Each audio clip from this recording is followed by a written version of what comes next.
de alguna forma, como estamos viendo, como de alguna forma esas minas y ese proceso de multinacionales tienen inversión y meten dinero en todos los lados, contribuye a que controlen la relación social, es decir, tienen dinero incluso hasta en las universidades, claro. Por ejemplo, en el caso de la mina de Retortillo tenía dinero y tenía acciones en determinadas instancias de la Universidad de Salamanca, o sea, tenía metido dinero, patrocinaba determinados equipos de baloncesto, en fin, tenía por ahí dinero, o sea, quiero decir que también va todo relacionado, ¿no? El proceso también de la cultura, que lo vemos como una parcialización, como fenómenos que surgen de manera aislada, pero tienen todas una conexión, o sea, están todos dentro de lo que el economista húngaro István Mesa lo llama el metabolismo social del capital. Y el metabolismo social del capital mete la producción, mete la educación, mete la política, todo está dentro de ese, digamos, todos son superestructuras que se enmarcan dentro de la estructura, ¿no? De esa estructura económica que en este caso es el capitalismo, ¿no?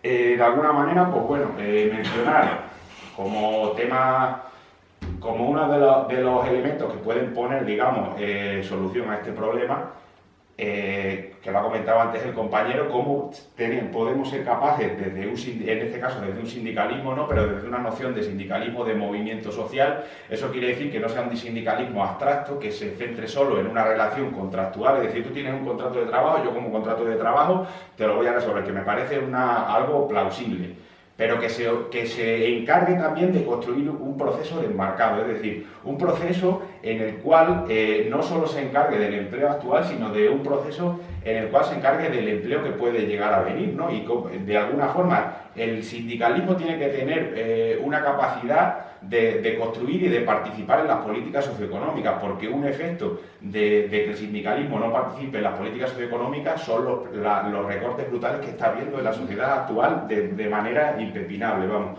Entonces, creo que una de las opciones es eso, un proceso de construcción de marcos de acción colectiva, ¿no? Para eso se necesita que el sindicalismo lo que establezca es una equivalencia estructural, digamos, que se ha comentado antes, ¿no? Con el proceso de clase media trabajadora, digo, son todos mecanismos de subjetivación para creer que estamos en circunstancias en las que no nos parecemos a ese otro que sufre. Y yo creo que lo que tiene que hacer el sindicalismo, en este caso, o cualquier movimiento de construcción alternativa, es construir esos mecanismos de equivalencia estructural, porque esto va a llevar a un proceso de identidad colectiva compartida, ¿no? En el cual yo, que sufro las consecuencias de que mis productos se paguen a una mierda, la otra persona que sufre las consecuencias de que tenía una ganadería y se la van a quitar porque o va a ser un proceso en el que le van a alterar todo el terreno porque van a poner una mina a cielo abierto ahí, la otra persona que tiene un problema por ejemplo, con vuestro problema de las trabajadoras del hogar, digamos que no son procesos que son aislados, sino que son procesos que están interconectados, y están interconectados porque vivimos en un sistema en el cual no es útil para la acumulación de capital, o sea, simple y llanamente, ¿no? Entonces, esos procesos de recorte, de utilización de embalses para satisfacer los beneficios de una multinacional, como en este caso es Iberdrola, son básicamente, tenemos que empezar a construir un proceso de enmarcado de diagnóstico en el cual seamos capaces de definir un problema y señalar culpables, porque aquí parece que cuando pasa algo, dice, no, en Extremadura es que se vive peor, pero se queda la cosa así, ¿no? ¿Y quién es quién es el responsable de que se viva peor, ¿no? Porque si llevamos a cabo un enfoque de dependencia, ¿no? Que se llama economía de enclave, hay unos responsables, es decir, hay una persona que tiene cierta responsabilidad que puede influir en que la cosa siga así o cambie.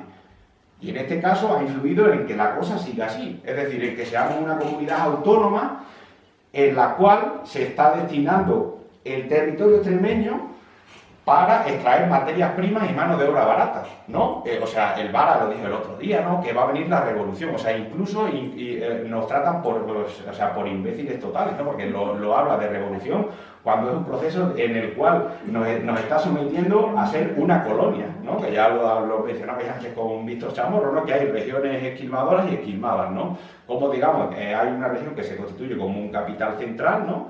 Y una región que se constituye como una periferia, ¿no? Que en este caso es nuestra región, vamos.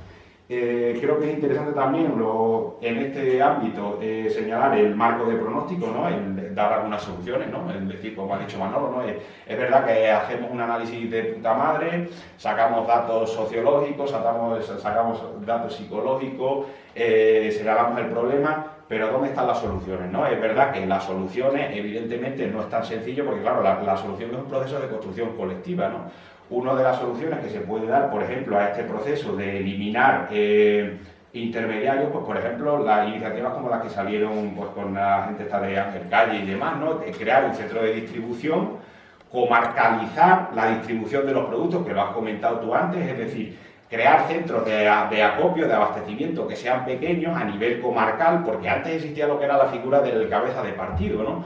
Hoy, como estamos dentro de un proceso de centralización y concentración, que lo explica el geógrafo David Harvey, ¿no? Cómo existe un proceso de concentración de personas en grandes urbes para aumentar los procesos de dependencia. Es decir, si a mí me quitas de un pueblo en el cual yo puedo cultivar mi propio alimento, me veo sometido a ser un trabajador que cumple con una tarea concreta y que tiene poquísimo tiempo y que a lo que se tiene que limitar es a ir al supermercado a comprar el producto.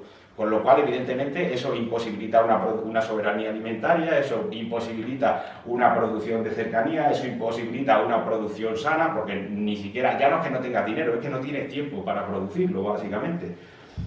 Y creo que de ahí, que eso es un enfoque que hay que aplicarle a ese ecologismo, ¿no? Aplicarle un enfoque social, claro, porque luego se está aplicando una si me vaya a perdonar la expresión, que me la voy a sacar de la manga, pero bueno, una fetichización de un ecologismo, ¿no? Es decir, atribuir una responsabilidad individual de un proceso ecológico que básicamente viene y principalmente causado por la acumulación de capital, que la acumulación de capital la está haciendo, en este caso, las grandes multinacionales y los grandes capitales.